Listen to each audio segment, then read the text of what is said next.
আসসালামু আলাইকুম রহমতুল্লাহ। নতুন একটি ভিডিও নিয়ে আপনাদের মাঝে হাজির হয়ে গেলাম। আমি জিল্লুর রহমান।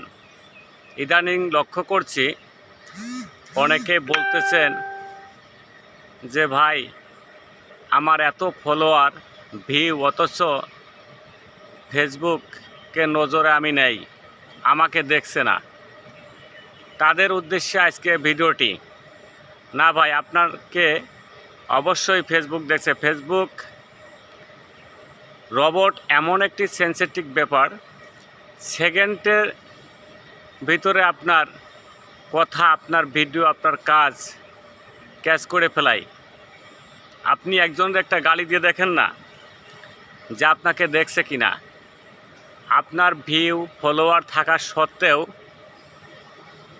মনিটাইজেশন সেটআপ পাচ্ছেন না, কারণ আপনার পেজ প্রোফাইল হয়তো কোনোভাবে রোগাগ্রস্ত আছে, যার কারণে ফেসবুক মনিটাইজেশন দিচ্ছে না। আপনি সুন্দরভাবে কাজ করেন, এই রোগগুলা দূর করেন।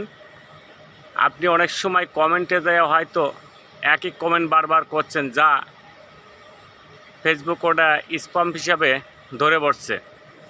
এরকম যদি হয় তাহলে পরে আপনার ফেসবুকের রিচ ডাউন থাকবে, আপনার পেজ অটোমেটিকলি রোগাগ্রস্ত হিসাবে ফেসবুকের কাছে প্রমাণিত হবে, যার কারণে আপনার সেটআপ আপনি পাচ্ছেন না। আপনি এইগুলো জিনিস লক্ষ্য করে ফেসবুকের গাইডলাইন মেনে কাজ করেন, দীর্ঘদিন কাজ করেন, আপনার আইডিটা প্রোফাইলটা ফ্রেশ রাখেন, তাহলে পরে আপনি কন্টেন্ট মনিটাইজেশন সেটআপ পাবেন। আপনিও লক্ষ লক্ষ টাকা ইনকাম করতে পারবেন। কিন্তু আপনাকে এই কাজগুলো অবশ্যই সঠিকভাবে সুন্দরভাবে করতে হবে।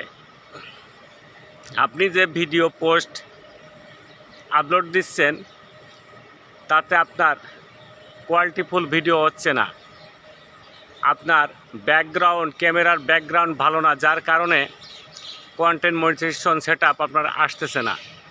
আপনি এভাবে সুন্দরভাবে ব্যাকগ্রাউন্ড ব্যবহার করে সুন্দর সুন্দর কন্টেন্ট বানান। আমি যে কন্টেন্টটি বানাচ্ছি এটি নিশ্চয় আপনারা দেখতেছেন যে এই কন্টেন্ট ভালো হচ্ছে কি মন্দ হচ্ছে, এটা আপনাদেরই মতামত, আপনারাই বুঝতে পারবেন। আপনি যখন একটি কন্টেন্ট বানাবেন তখন অবশ্যই আপনি বুঝতে পারবেন যে এই কন্টেন্টটি কতটুকু সুন্দর হয়েছে। আপনি যদি মনে করেন, সবাই যদি মনে করে না কন্টেন্টটি ভালো হয়েছে, তাহলে ফেসবুকের কাছেও এটি গ্রহণ হবে এবং ফেসবুকও এটা